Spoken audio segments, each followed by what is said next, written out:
How is Vishnu?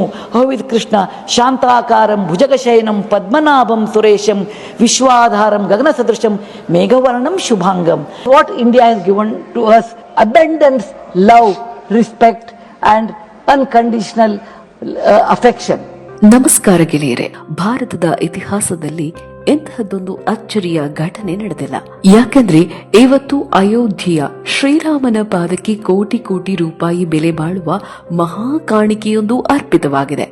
ಭಕ್ತಿಯ ಪರಾಕಾಷ್ಠೆ ಅಂದ್ರೆ ಏನು ಅನ್ನೋದನ್ನ ಒಬ್ಬ ಅನಾಮಧೇಯ ಕನ್ನಡಿಗ ಇಡೀ ಜಗತ್ತಿಗೆ ತೋರಿಸಿಕೊಟ್ಟಿದ್ದಾರೆ. ಅಯೋಧ್ಯೆಯ ರಾಮ ಮಂದಿರಕ್ಕೆ ಸುಮಾರು 30ರಿಂದ 35 ಕೋಟಿ ರೂಪಾಯಿ ಬೆಲೆ ಬಾಳುವ ರತ್ನ ಖಚಿತವಾದ 10 ಅಡಿ ಎತ್ತರದ ಭವ್ಯ ರಾಮನ ವಿಗ್ರಹವನ್ನ ಕರ್ನಾಟಕದ ಭಕ್ತರೊಬ್ಬರು ದಾನವಾಗಿ ನೀಡಿದ್ದಾರೆ. ಆಶ್ಚರ್ಯದ ವಿಷಯ ಏನಂತಂದ್ರೆ, ಇಷ್ಟೊಂದು ದೊಡ್ಡ ಮೊತ್ತದ ಕಾಣಿಕೆ ನೀಡಿದ ಆ ಪುಣ್ಯಾತ್ಮ ತನ್ನ ಹೆಸರನ್ನೇ ಬಹಿರಂಗಪಡಿಸಿಲ್ಲ. ಈ ಕಾಲದಲ್ಲಿ 10 ರೂಪಾಯಿ ದಾನ ಮಾಡಿದ್ರೇನೆ ದೊಡ್ಡ ಬೋರ್ಡ್ ಹಾಕಿಸಿ ಫೋಟೋ ತೆಗೆಸಿ ಫೇಸ್ಬುಕ್ನಲ್ಲಿ ಹಾಕೋ ಜನ ಇರುವಾಗ 5 ಕ್ವಿಂಟಾಲ್ ತೂಕದ ಈ ರತ್ನ ಖಚಿತ ಕಲಾಕೃತಿಯನ್ನ ಗುಪ್ತವಾಗಿ ಕೊಟ್ಟಿರೋದಂದ್ರೆ ಅದು ನಮ್ಮ ಮಣ್ಣಿನ ಗುಣ.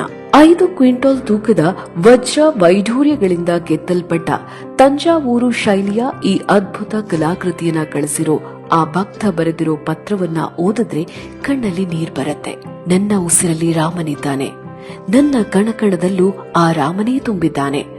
ನಾನು ಕೊಟ್ಟಿರೋದು ಆ ದೇವರಿಗೆ ಗೊತ್ತಿದ್ರೆ ಸಾಕು, ಜಗತ್ತಿಗೆ ನನ್ನ ಹೆಸರು ಬೇಡ ಅಂತ ಬರೆದುಕೊಂಡಿದ್ದಾರೆ. ಶ್ರೀರಾಮ ಜನ್ಮಭೂಮಿ ಟ್ರಸ್ಟ್ಗೆ ಈ ವಿಗ್ರಹ ಹಸ್ತಾಂತರ ಮಾಡುವಾಗ ಅಲ್ಲಿದ್ದ ಪ್ರತಿಯೊಬ್ಬ ಕನ್ನಡಿಗನ ಕಣ್ಣಲ್ಲೂ ಆನಂದ ಬಾಷ್ಪವಿತ್ತು.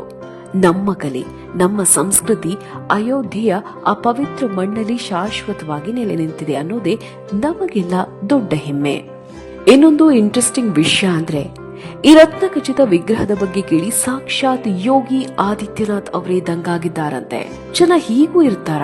ಇಷ್ಟು ದೊಡ್ಡ ಮೊತ್ತದ ಕಾಣಿಕೆ ನೀಡಿ ಹೆಸರನ್ನೇ ಗೌಪ್ಯವಾಗಿ ಇಡೋದು ಅಂದ್ರೆ ಸಾಮಾನ್ಯ ವಿಷಯವಲ್ಲ ಅಂತ ಅವರು ಕೂಡ ಆಶ್ಚರ್ಯಪಟ್ಟಿದ್ದಾರೆ ಅಂತ ಟ್ರಸ್ಟ್ನವರು ಹೇಳ್ತಿದ್ದಾರೆ.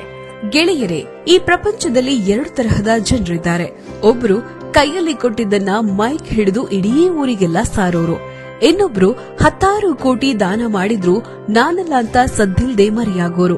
ಇವತ್ತು ಸೋಷಿಯಲ್ ಮೀಡಿಯಾದಲ್ಲಿ ಸಖತ್ ಸದ್ ಮಾಡ್ತಾ ಇರೋದು ಅದೇ ವಿಚಾರ. 35 ಕೋಟಿ ಬೆಲೆ ಬಾಳುವ ಮೈ ತುಂಬಾ ರತ್ನಗಳನ್ನ ಹೊತ್ತಿರೋ ಆ 10 ಅಡಿ ಎತ್ತರದ ಭವ್ಯ ರಾಮನ ವಿಗ್ರಹ. ಇದನ್ನ ಕೊಟ್ಟಿದ್ದು ಸುಧಾಮೂರ್ತಿ ದಂಪತಿಗಳೇ ಅಂತ ಜನ ಮಾತಾಡ್ಕೋತಾ ಇದ್ದಾರೆ. ಆದ್ರೆ ಅವರು ಮಾತ್ರ ಎಲ್ಲಿಯೂ ಬಾಯಿ ಬಿಟ್ಟಿಲ್ಲ.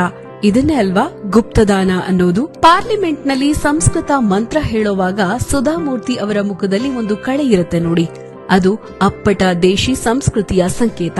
ಅದೆಷ್ಟೋ ಹಳ್ಳಿಗಳಿಗೆ ಆಸ್ಪತ್ರೆ, ಕುಡಿಯುವ ನೀರು, ಸ್ಕೂಲು ನಿರ್ಮಿಸಿಕೊಟ್ರು. ಬಹಳ ಮುಖ್ಯವಾಗಿ ಬೆಂಗಳೂರು ಮೆಟ್ರೋಗೆ 200 ಕೋಟಿ ರೂಪಾಯಿಯನ್ನ ಕೊಟ್ರು. ಇನ್ನು ಕೊರೋನಾ ಬಂದಾಗ ಜನ ಕಷ್ಟದಲ್ಲಿ ಇದ್ದಾಗ ಸಹಾಯಕ್ಕೆ ಸರ್ಕಾರಕ್ಕಿಂತ ಮುಂಚೆ ಓಡಿ ಬಂದಿದ್ದು ಇವ್ರೆ. ಇಷ್ಟೆಲ್ಲ ಮಾಡಿದವರು ಈ 10 ಅಡಿ ಎತ್ತರದ ರಾಮನನ್ನ ಕೊಡೋದು ದೊಡ್ಡ ವಿಷಯವೇನಲ್ಲ. ಆದ್ರೆ ಇಲ್ಲಿ ಗಮನಿಸಬೇಕಾದ್ದು ಈ ವಿಗ್ರಹದ ಬೆಲೆಯನ್ನಲ್ಲ, ಅದರ ಹಿಂದಿರೋ ಆ ಭಕ್ತಿ ಮತ್ತು ನಂಬಿಕೆಯನ್ನ. ನನಗನ್ಸೋದೇನಂದ್ರೆ, ಸುಧಾಮೂರ್ತಿಯವರು ಆಧುನಿಕ ಕಾಲದ ಶಬರಿ ಇದ್ದಂತೆ. ಅಂದು ಶಬರಿ ತಾನು ತಿನ್ನೋ ಹಣ್ಣನ್ನ ರಾಮನಿಗೆ ಕೊಟ್ಲು.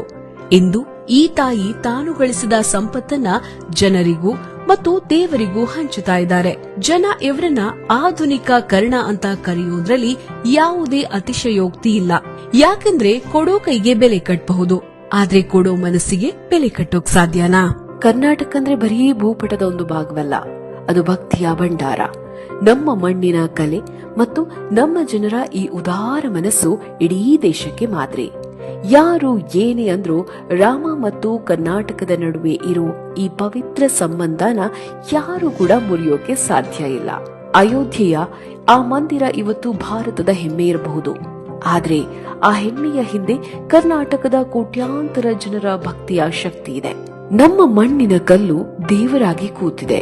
ನಮ್ಮ ಮಣ್ಣಿನ ಶಿಲ್ಪಿ ಆ ದೇವರಿಗೆ ಜೀವವನ್ನ ಕೊಟ್ಟಿದ್ದಾರೆ.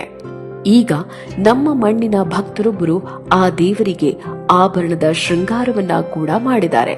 ನಿಮಗ್ ಗೊತ್ತಿರಲಿ, ಅಯೋಧ್ಯೆಯ ಇಡೀ ನಿರ್ಮಾಣ ಕಾರ್ಯದಲ್ಲೂ ಕರ್ನಾಟಕದವರದ್ದೇ ಮೇಲುಗೈ. ಅಲ್ಲಿನ ಪ್ರತಿಯೊಂದು ಆಗು ಹೋಗುಗಳನ್ನ ನೋಡಿಕೊಳ್ತಾ ಇರೋದು ಉಡುಪಿಯ ಪೇಜಾವರ ಶ್ರೀಗಳಾದ ವಿಶ್ವಪ್ರಸನ್ನ ತೀರ್ಥ ಸ್ವಾಮೀಜಿಯವರು. ಅಷ್ಟೇ ಯಾಕೆ, ಇಡೀ ಮಂದಿರ ನಿರ್ಮಾಣದ ಉಸ್ತುವಾರಿ ವಹಿಸಿಕೊಂಡಿರುವುದು ನಮ್ಮ ಬೆಂಗಳೂರಿನ ಗೋಪಾಲ್ಜಿಯವರು. ಇನ್ನು ಜಗತ್ತೇ ಮೆಚ್ಚಿರೋ ಅಮುದ್ದಾದ ಬಾಲರಾಮನ ವಿಗ್ರಹವನ್ನ ಕೆತ್ತಿದ್ದು ನಮ್ಮ ಮೈಸೂರಿನ ಶಿಲ್ಪಿ ಅರುಣ್ ಯೋಗಿರಾಜ್. ಆ ಮಂದಿರದ ನಿರ್ಮಾಣದಲ್ಲಿ ಅತಿ ಹೆಚ್ಚು ಕನ್ನಡಿಗರ ಶ್ರಮವಿದೆ. ಈ ಮಾಹಿತಿ ಕೇಳಿ ನಿಮಗೆ ಹೆಮ್ಮೆ ಅನ್ಸಿದ್ರೆ ಈ ವಿಡಿಯೋನ ಪ್ರತಿಯೊಬ್ಬ ಕನ್ನಡಿಗನಿಗೂ ಶೇರ್ ಮಾಡಿ. ಜೈ ಶ್ರೀರಾಮ್.